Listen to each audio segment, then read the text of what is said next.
Ladies and gentlemen, welcome to Chanel Jasmine, the best novel Chanel for romantic stories. Hai guys, selamat datang di channel Jasmine, channel terbaik untuk menyimak novel-novel romantis. Mohon dukung channel ini dengan subscribe, like dan share video-video yang ada di channel ini. Terima kasih.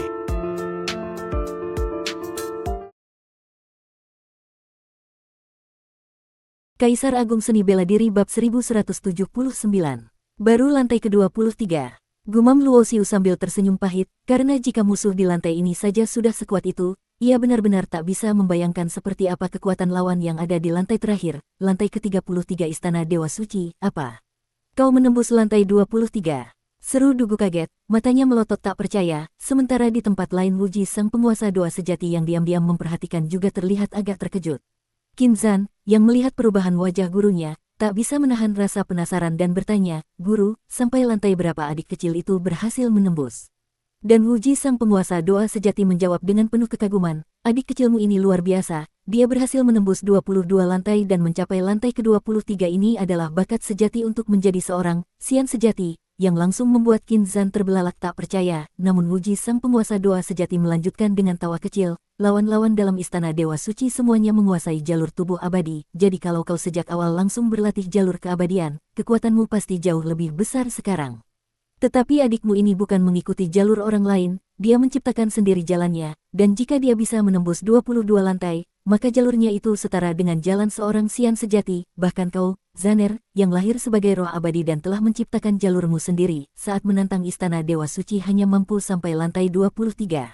Dan jalan keabadianmu saat ini juga masih setara dengan tingkat Xian sejati, memiliki potensi menjadi Xian itu biasa, tapi bisa menciptakan jalur keabadiannya sendiri itu sungguh luar biasa." Wuji sang penguasa doa sejati yang pernah mendengarkan ajaran langsung dari seorang raja abadi sangat memahami bahwa orang yang hanya mengikuti jalan orang lain mungkin bisa menjadi Xian, tetapi hanya orang yang menciptakan jalurnya sendiri yang layak disebut Xian sejati, dan meskipun hanya beda satu kata antara Xian dan Xian sejati, perbedaan kekuatannya bagai langit dan bumi. Sebagai guru, ia sangat bersyukur bahwa di antara 7 murid yang ia miliki, kini ada 3 yang memiliki potensi menjadi Xian, Yun Yi si paling berbakat, Qin Zan si roh abadi, dan kini Luo Xiu si pencipta jalan sendiri. Berdasarkan aturan, menembus lantai 23 berhak mendapatkan hadiah tambahan, dan Wuji sang penguasa doa sejati tanpa ragu langsung mengirim pesan kepada Dugu agar membawa Luo Xiu ke balai harta karun untuk memilih sesuka hatinya. Hadiah lantai 19, 20, 21, dan 22, berarti ia mendapat 4 kali kesempatan memilih. Luo Xiu yang sudah memiliki Hunyuan Wuji Ding sebagai pelindung, tak membutuhkan senjata atau pusaka lagi, sehingga ia memilih berbagai jenis benda langka peningkat kekuatan, penguat tubuh, penguat jiwa, dan sebagainya. Dugu hanya bisa menatap penuh iri, karena adik kecilnya ini yang baru saja menembus ke tingkat awal Raja Dewa 9 sudah sefantastis ini, jika suatu saat mencapai tingkat Dewa Besar, penguasa tertinggi, atau bahkan penguasa Dao, bagaimana bisa dibayangkan kekuatannya? "Adik kecil, kau mendapatkan banyak harta sekaligus, mau kau gunakan untuk apa?" tanya Dugu, dan Luo Xiu hanya menyipitkan mata sambil tersenyum, tentu saja untuk membalas dendam dan melunasi semua sakit hati. Lalu ia melanjutkan, "Pedang utama milik kakak sebenarnya tinggal kekurangan 1 bahan untuk naik ke tingkat pusaka dewa tertinggi, dan kebetulan aku barusan memilih sebuah biji langka." Sambil berkata demikian, ia mengeluarkan sebuah kotak giok dari cincin penyimpanan, dan di dalamnya terdapat sepotong besi berwarna merah gelap sebesar telapak tangan kecil. Memang, tapi beratnya bisa menandingi sebuah planet dan berisi energi yang luar biasa, bahan terbaik untuk membuat senjata sakti.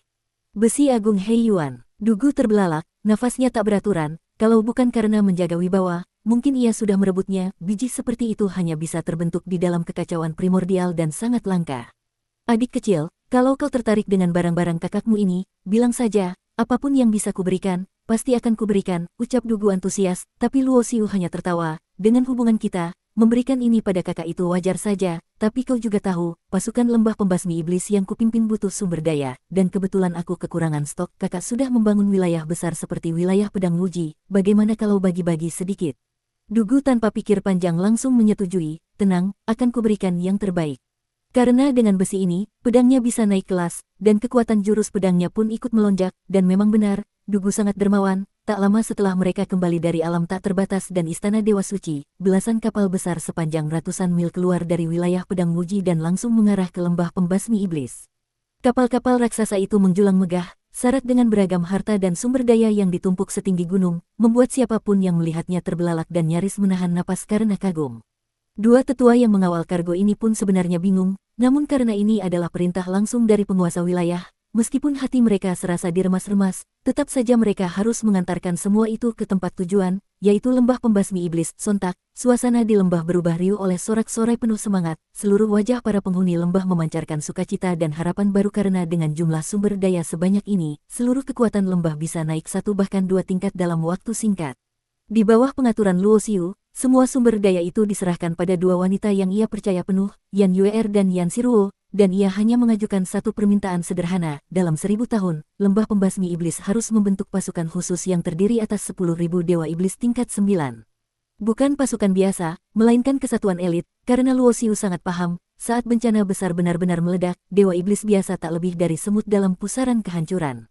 Hanya pasukan kuat yang diperkuat formasi dan strategi khususlah yang mampu menghadapi gempuran sejati dari malapetaka tersebut. Permintaan ini memang bisa dibilang tak masuk akal, karena hingga kini, seluruh lembah saja hanya punya segelintir dewa iblis tingkat 9, bahkan yang tingkat 8 pun kurang dari 100 orang, tapi bagaimanapun beratnya, Luo Xiu tetap menyampaikan mandat ini kepada klan Ji, Gunung Wanren, dan suku Dewa Perang dan sisanya bergantung pada kemampuan dan usaha mereka masing-masing.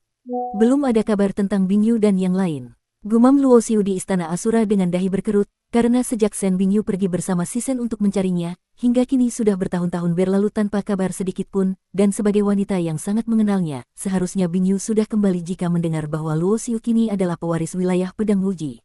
Saat itu, seorang penjaga datang sambil berlutut dan berkata, melapor kepada Tuan Lembah dan dua nyonya, penjaga Cui dari wilayah Pedang Wuji memohon audiensi. Mendengar itu Luo Xiu sedikit terkejut dan menoleh ke arah Yue'er dan Siruo, dan Yue'er langsung melemparkan tatapan menggoda sambil berkata, suamiku ini lucu sekali, masa tidak tahu bahwa penjaga Cui Ming adalah orang yang bertugas mengelola informasi rahasia wilayah Pedang Wuji. Siruo pun tertawa pelan dan memerintahkan penjaga untuk mempersilakan tamu masuk. Ternyata semua urusan pencarian Bingyu memang ditangani oleh kedua istrinya, sedangkan Luo Xiu selama ini terlalu sibuk meningkatkan kekuatan dan memang kurang memperhatikan urusan lembah, menjadikannya pemimpin yang agak kurang andil.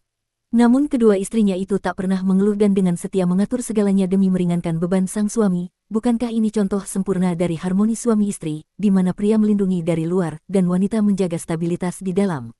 Tak lama, penjaga Cui pun masuk. Meski memiliki kekuatan kaisar dewa tingkat 9, ia tetap menunjukkan sikap penuh hormat dan menyapa Luo Xiu dengan sebutan, Tuan Muda. Setelah Luo Xiu menanyakan langsung apakah ada kabar tentang Shen Bingyu, Cui Ming mengangguk dan menyerahkan gulungan laporan, yang langsung diserahkan Siruo kepada Luo Xiu. Begitu gulungan itu dibuka dan dibaca, ekspresi Luo Xiu langsung berubah kelam.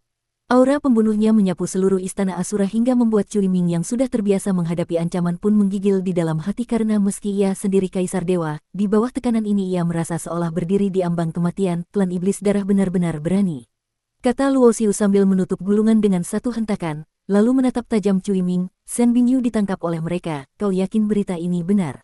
Cui Ming pun buru-buru menjawab, tenang, Tuan Muda, informasi penting seperti ini tidak mungkin kami karang-karang, dan Luo Xiu tahu, para pengelola informasi biasanya adalah orang kepercayaan sekte, jadi jika Cui Ming sendiri yang menyampaikan laporan ini, maka kebenarannya kemungkinan besar mendekati pasti. Sebenarnya hubungan antara Luo Xiu dan klan iblis darah sudah sangat buruk sejak lama. Dulu putra mahkota mereka tewas di tangannya, dan mereka berulang kali mencari balas, tapi Luo Xiu selalu menghilang, tak bisa ditemukan. Bahkan di Istana Keberuntungan pun Luo Xiu pernah menjebak dan mempermalukan mereka, dan dengan karakter mereka yang pendendam, tentu mereka takkan pernah melupakan itu. Maka setelah Luo Xiu kembali dan menjadi pewaris wilayah Pedang Wuji, mereka langsung menyerangnya tanpa ragu, bahkan sempat mencoba membunuhnya di kota Dahuang. Berani menyentuh orang-orangku, akan kuporak-porandakan langit kalian, klan iblis darah. Amarah Luo Xiu meledak, karena menyakiti dirinya masih bisa ditoleransi, tetapi jika menyentuh orang-orang terdekatnya, maka mereka benar-benar telah melangkahi batas. Bersambung.